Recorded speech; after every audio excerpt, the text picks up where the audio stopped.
ආයුබෝවන් ඔයාලා හැම දෙනාටම 2026 අවුරුද්දේ ඔයාලට මුලින්ම අරගෙන එන වගා වීඩියෝ එක තමයි මේක.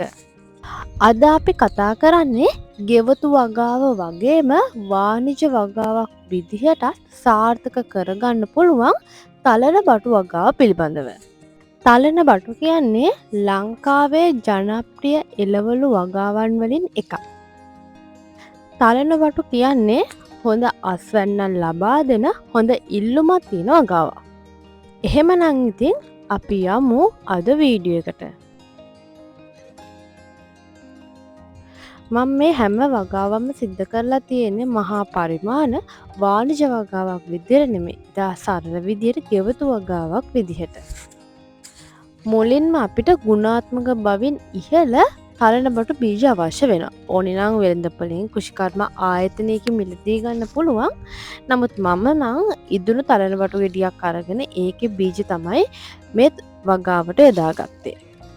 හොඳ සාරවත් පස් පුරවපු භාජනයකට මේ ඇට ටික දාලා හොඳට තවන් කරනවා. ඊට පස්සේ වතුර ටිකක් එකතු කරනවා. දින කිහිපයක් යද්දි මේවෙන් පුංචි පැල එන්න පටන් ගන්නවා. මේ විදිහට පැල ඇවිල්ලා සති 3-4ක් වගේ යද්දී අපිට පුළුවන් හරි පරිස්සමෙන් මුල් කැඩෙන්නේ නැති වෙන්න මේ පුංචි පැල කඩලා අපේ වගා බිමේ පැල කරගන්න. මේ ගස්වල අතු බෙදිලා ටිකක් දුරට විහිදෙන නිසා ගස්වල පරතරය ටිකක් තියෙනවා නම් වඩා හොඳයි. ඒ වගේම මේ වගාවට වියලි කාලගුණය වඩාත් හොඳ වෙන නිසාම වියලි කාලගුණය වගා කරන්න ඒ වගේම හොඳින් හිරු එළිය වැටෙන තැනක මේ වගාව සිද්ධ කරන වඩා හොඳ ප්‍රතිඵල ලබා ගන්න පුළුවන්. කියන හොඳ අස්වැන්නක් ගන්න හොඳට අවුව ඕනේ. මේ ගස් ටිකක් ලොකු වීගෙන එද්දී මම මුළු තැන්ගෙන් ඉවත් කරන එළවලු කැබලි, පළතුරු කැබලි, බිත්තර කටු, තේ මණ්ඩි, කෙහෙල්ලි ඔය වගේ දේවල් ගෙනල්ලා ගහ මුලට දානවා. එතකොට ඒවත් කොම්පෝස්ට් බවට පත් වෙනවානේ. මීට අමතරව මම ගොම පොහොර දැම්මා. ඒ වගේම වියලි කාලගුණයකුත් තියෙන නිසා හැමදාම උදේට හොඳට පොළව තෙමෙන්න ඇතිවෙන්න වතුර මේ ගස්වලට මම ලබා දුන්නා. ඒ නිසා මෙයාලා ඉක්මනින් පොහොර වතුර හිරු එළිය තියෙන නිසා හොඳින් වර්ධනය වෙලා හොඳ අස්වැන්නකුත් ලබා දෙන තත්ත්වයට ඉක්මනින් පත් වුණා. සාමාන්‍යයෙන් තලන බටු පැලයක් හිටවලා දින 60-80ක් අතර කාලෙකදී අපිට තලන බටු අස්වැන්න ලබා ගන්න පුළුවන්. ඉතින් ඔයාලා පොහොර ලබා දීලා සාත්තුව ලබා දුන්නොත් ඊට කලින් වුණත් අපිට අස්වැන්න ලබා ගන්න පුළුවන්කමක් ලැබෙනවා. මේ ගස්වල කොළවලට කෘමීන්ගෙන් පණුවන්ගෙන් හානි වෙනවා. පිටි මකුණු ඇති වෙනවා, කොළ කඳ පණුව වෙනවා, එක කෘමීන් බෝ වෙලා ඒ ගෙඩි වලට හානි කරනවා. ඒ නිසා මම වැඩි කොළ මේ ගස් වලින් කපලා ඉවත් කරා. ඒ නිසා තමයි ඔයාලට මගේ වගාවේ ගස්වල කොළ චුට්ටක් අඩුවෙන් පේන්නේ.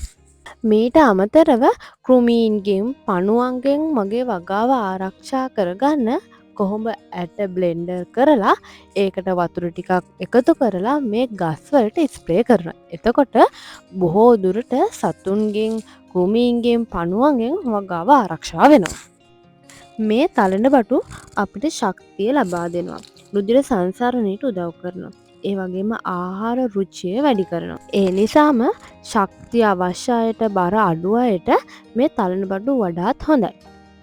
දියවැඩි ආරෝගයෙන්, හෘද රෝගයෙන්, බර අධික අය, ගෑස්ට්‍රික් තියෙන අය, උෂ්ණ රෝග තියෙන අයට නම් මේ තලන බටු ඒ තරම් හොඳ නැහැ. ඉතින් මේවායේ ගුණ අගුණ දැනගෙන අපි ආහාරයට ගන්න ඕනේ. මේ දේවල් ඔයාලගේ ආහාර වේලට සුදුසු නැත්නම් ඔයාලට පුළුවන් ගෙවත්තේ වගා කරලා මේවා වෙළඳ පොළට අලෙවි කරන්න.